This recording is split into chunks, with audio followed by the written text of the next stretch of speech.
slides now. So I'll just do a quick intro myself and then quick intro of the program before we go to the Q&A session. So my name is Pierangelo Rosati. I'm assistant professor in business analytics at DCU Business School, and I'm also the program chair of the MSc in digital marketing.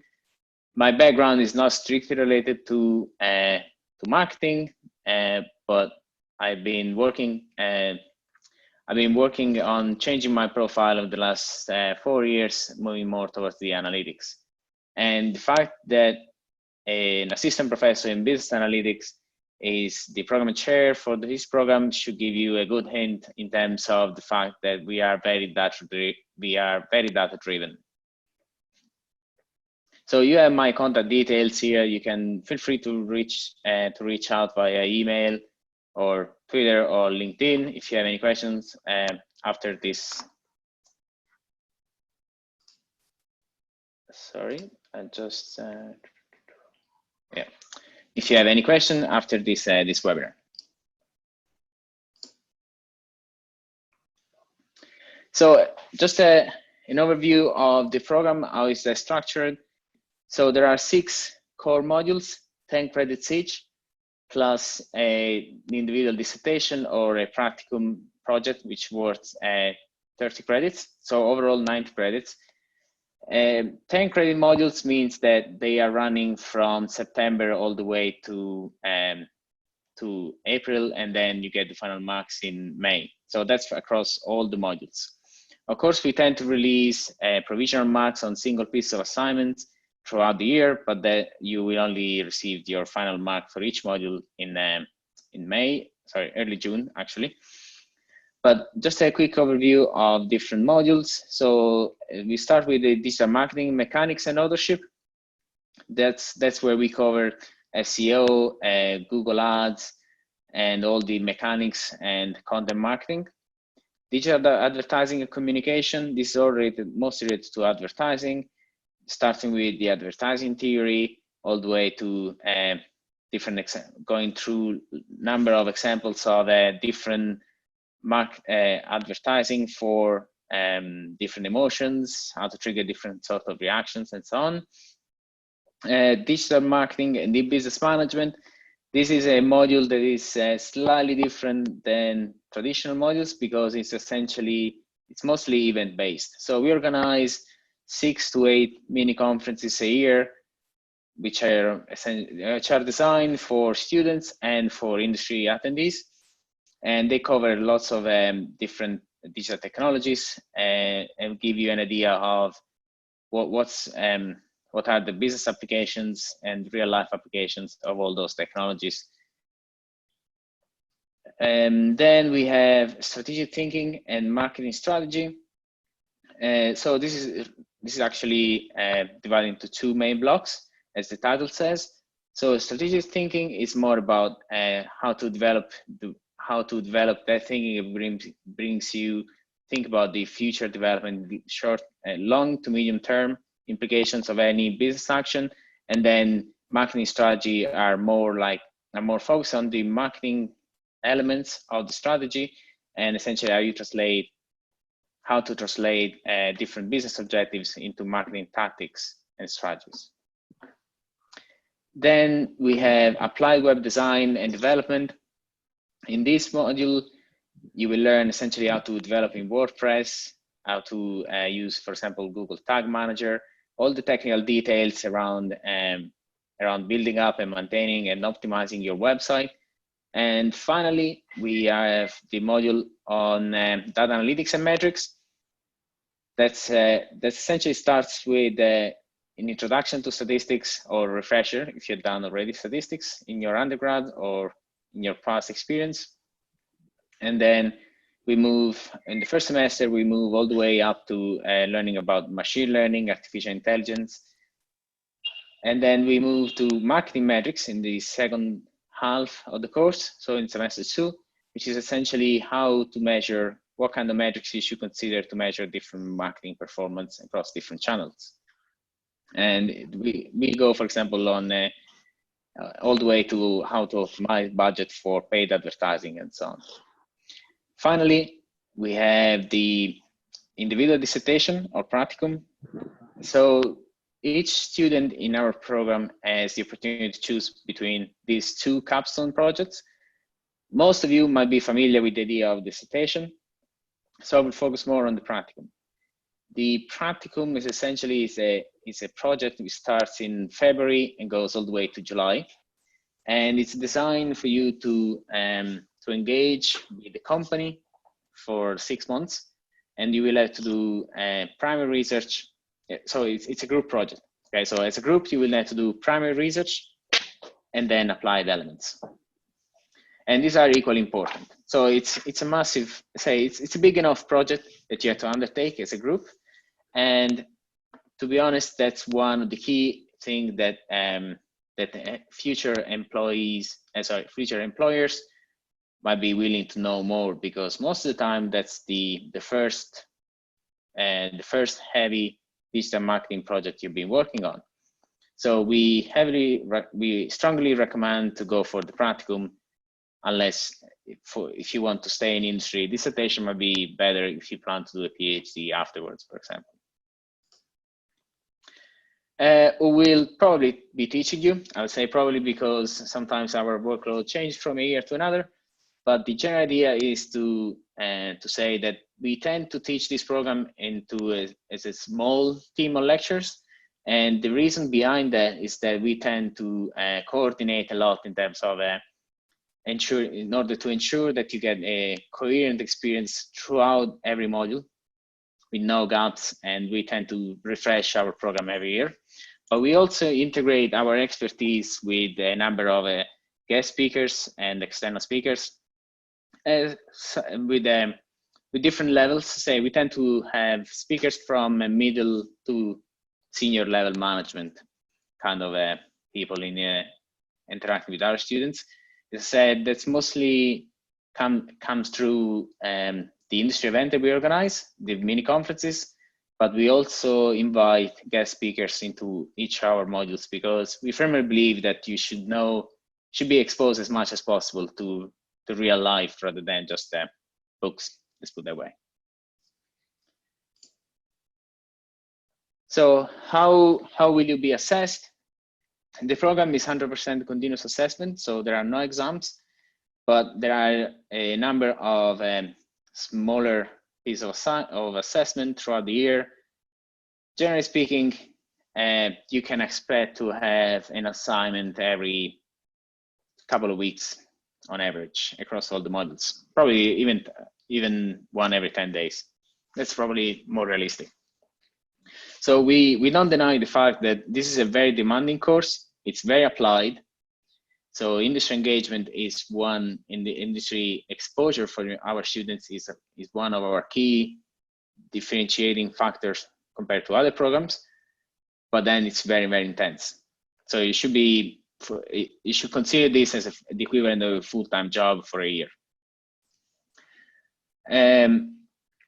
So as I said, the assessment actually starts early enough in the program, and then so time management is important from day one, and those assignments are pretty much split between 70% individual and 30% of the final mark for each module are related to group assignments. And we tend to have a very strong to pay lots of attention to the applied elements as well. So it's not just theory, but it's always theory and practice, theory and practice.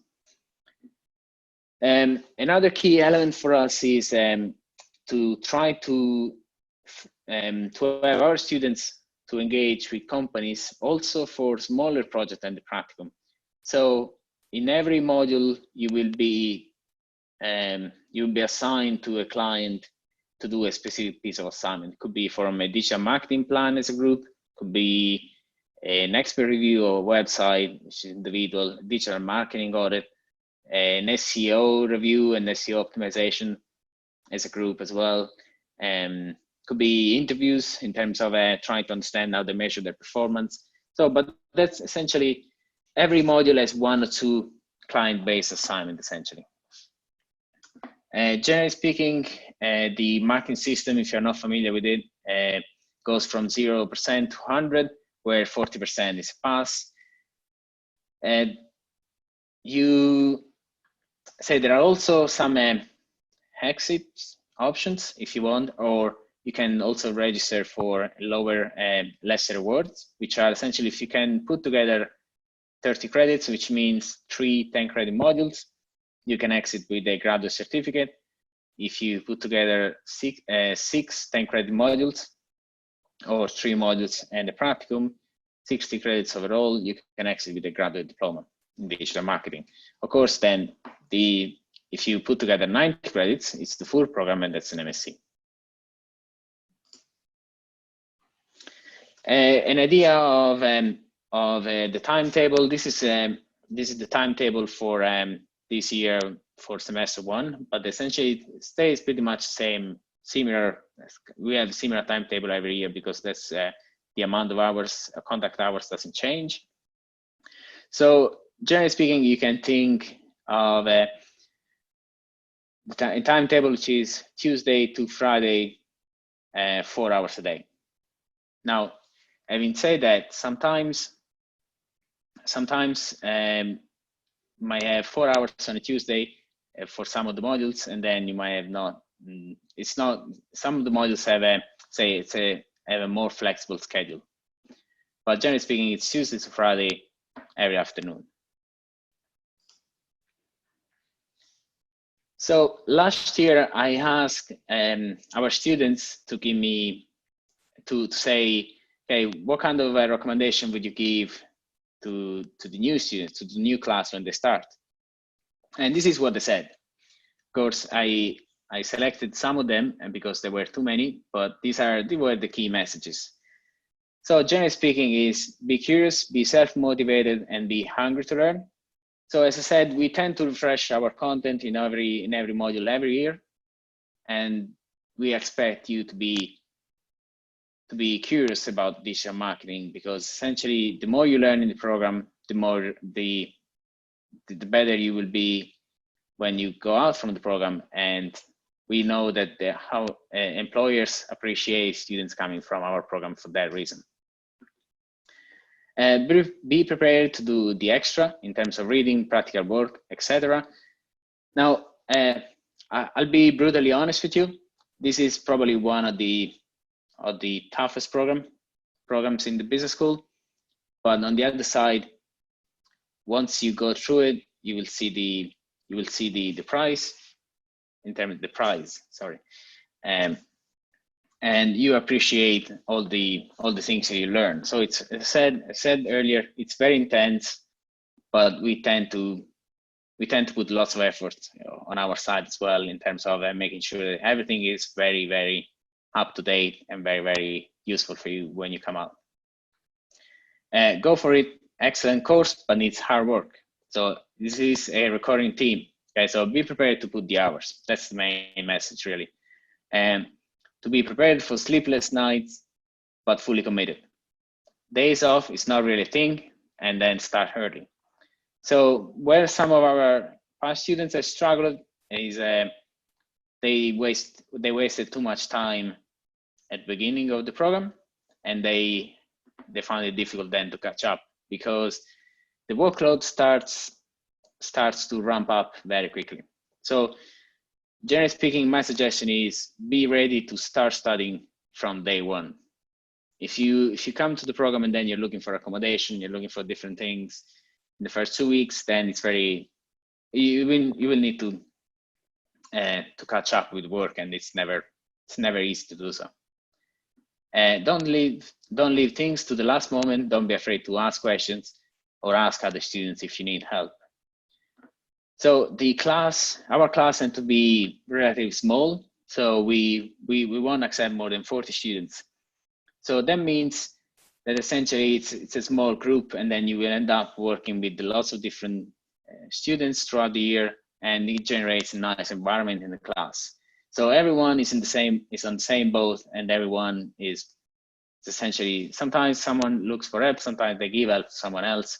So let's say, assume that you are part of a team and trying to play with the others. And pay more attention in class.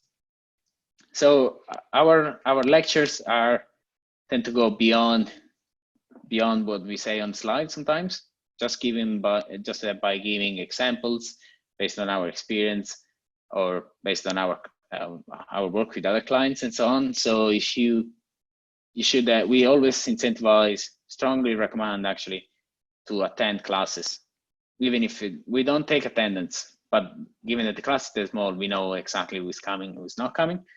But the general idea is, if you attend class, you are able to keep up the pace of the workload. If you don't attend class, then you struggle, because the challenge is that for many of the things we talk about, there is no up-to-date textbook that you can follow. So that's something you should keep in mind. Extra activities. We tend to organize 2 trips a year for our students. This year we were supposed to go to China. We had actually 16 students signed up. For obvious reasons, we didn't go, and that was very unfortunate. But we'll try again next year, hopefully when the situation comes back to normal. But generally speaking, we tend to organize 2 trips if possible, one in January and one in May. And the idea of those trips, which are optional for students, the idea of those trips is essentially to, first of all, to build up a nice environment in the class, because you share experience with your classmates and you will remember them forever. But also, it's to integrate the learning you can do in class with the learning that you can do by visiting interesting companies, knowing more about different business cultures and so on. So sometimes those 2 trips tend to be one a shorter trip in January, closer to Ireland. And this year we went to London, for example, and then the other trip tend to be longer, probably 10 days to China, or in this case we went to the UAE and so on. So we tend to change destination every year just to make sure that we go to interesting places.